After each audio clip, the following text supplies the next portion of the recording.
Hi guys, happy Taco Tuesday. It's not over yet, September 16th. And so today we had the Utah County attorney here have a 1 hour long press conference today. He went over the information statements and answered questions. So the case basically comes down to two things: the witnesses, his parents, and the roommate. So let's leave the parents aside. Okay, we're gonna do a full analysis on this, on what the jury is gonna see in a little while in another post. But in this post, we want to focus on the roommate exchange because it sounds scripted. It's very funny in the context of how it's written. So we want to go over it. People are making fun of it, rightfully so. And then so when the jury meets at trial and sees this exchange, they're going to say WTF, okay? And are they going to believe this exchange? Are they going to believe the roommate? And then there's other things that are going on. So let's go through it. Okay.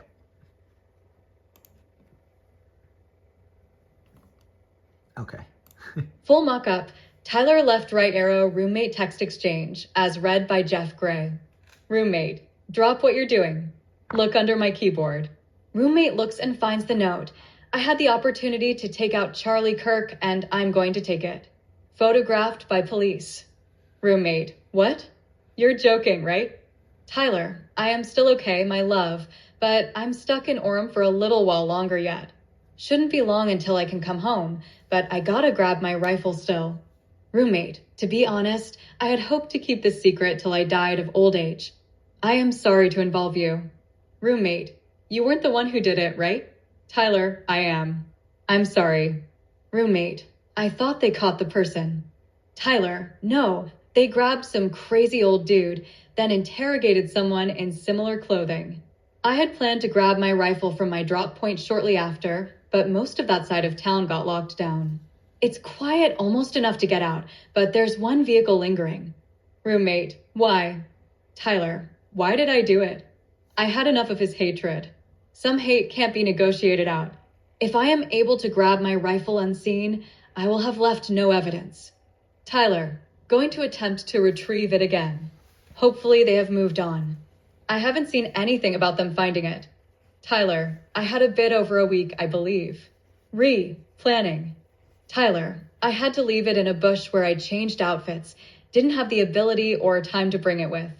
I might have to abandon it and hope they don't find prints.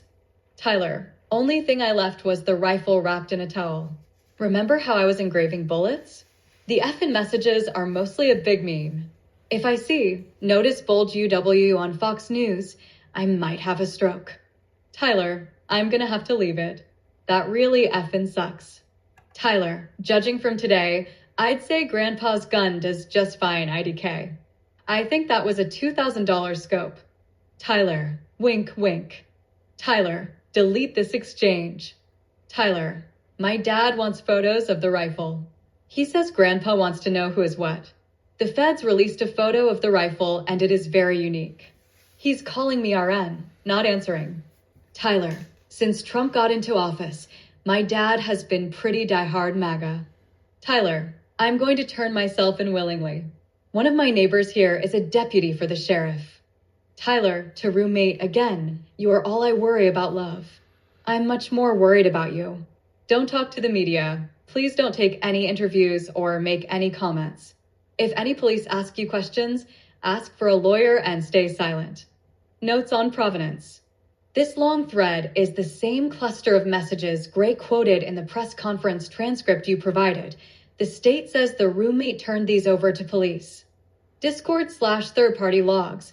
Discord has denied having server logs of such messages.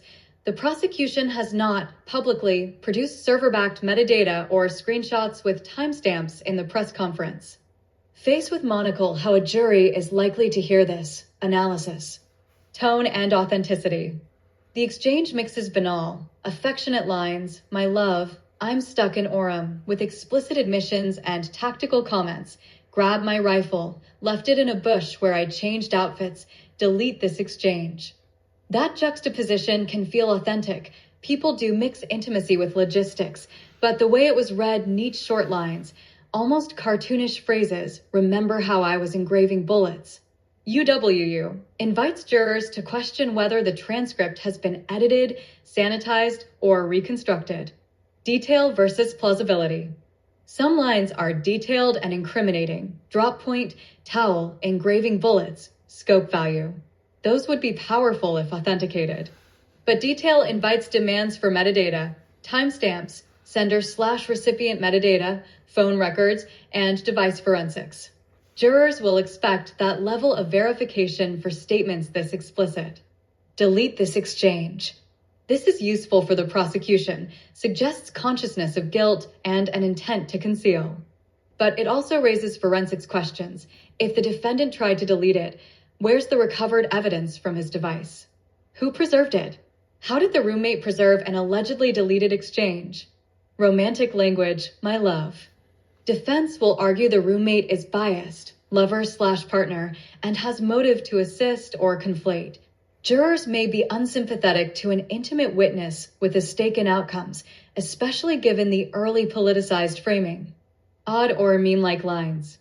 Phrases such as UWU or joking mentions can make the thread seem unserious or contrived unless phone/device metadata proves authenticity. Discord denial and lack of screenshots. The state reading messages without presenting authenticated server logs or forensic exports is weak.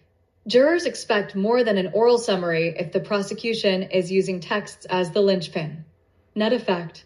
If prosecutors do have unambiguous, forensically authenticated messages, original device images, timestamps, backups, the exchange will be devastating. If they only have a roommate's printout/notes or a partial excerpt without metadata, the exchange will be pilloried as hearsay or reconstructed fiction.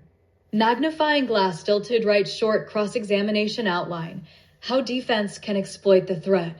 Below are targeted questions and lines of attack a defense lawyer could use when cross-examining the roommate, designed to expose weaknesses and create reasonable doubt.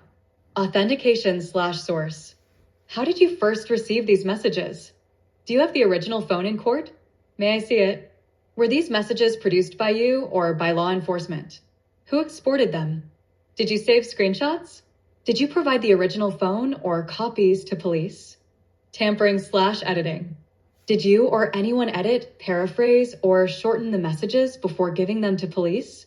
Did an investigator help you retype any of these messages? Did police review the messages with you and ask you which parts to highlight? Timing and metadata. Do any of these messages contain timestamps or delivery receipts? Which phone numbers or accounts were these sent from? Can you show the server logs or backups? Did you sync your phone to any cloud service? Did you check backups for additional context? Bias/motive. What is your relationship with Tyler? Establish romantic partner if true. Do you stand to gain anything by cooperating with police? Have you ever had disagreements with Tyler about politics? Did anyone offer you immunity or leniency in exchange for your cooperation? Context and consistency. When Tyler said, "Grab my rifle," did he mention details we haven't heard? Where did you find the note? Under the keyboard, did you take a photograph yourself immediately? Did you ever delete texts? Did Tyler ever ask you to delete them? Establish deletion attempts. Inconsistencies and documentary evidence. Why didn't the prosecution show screenshots with timestamps at the press conference? Has Discord or any phone company produced server logs proving these messages existed? Were the bullets with etchings and the rifle shown to you before you gave your statement? Emotional credibility. When you read the news photo and thought it looked like Tyler, what made you sure? Tie back to parents' photo ID problems. Did police ever suggest to you that Tyler might be responsible before you found the note? Explore suggestion. Closing strike. So the jury is being asked to convict a man of murder based substantially on words you say were texted, yet you haven't shown the jury the raw phone records with timestamps. Is that right? White heavy checkmark bottom line / suggested next steps.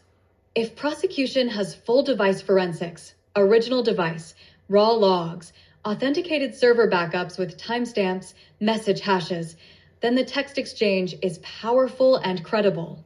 If prosecution only has the roommate's retelling, printed notes, or excerpts without metadata, the defense can weaponize authenticity questions until jurors laugh at the script, generating reasonable doubt. The state's decision to read the thread publicly without simultaneously showing authenticated metadata was a risky move. It invites mockery and a credibility attack in cross-examination. There you go, guys. So it's going to be on this, and right now, this is kind of a joke, a sad joke. If they don't have the metadata and actual phones that actually show this, that they're going to be able to show to a jury. It can't be artificially manufactured because the way it's reading, it's very poor, and it doesn't even make any sense. The stuff that he says.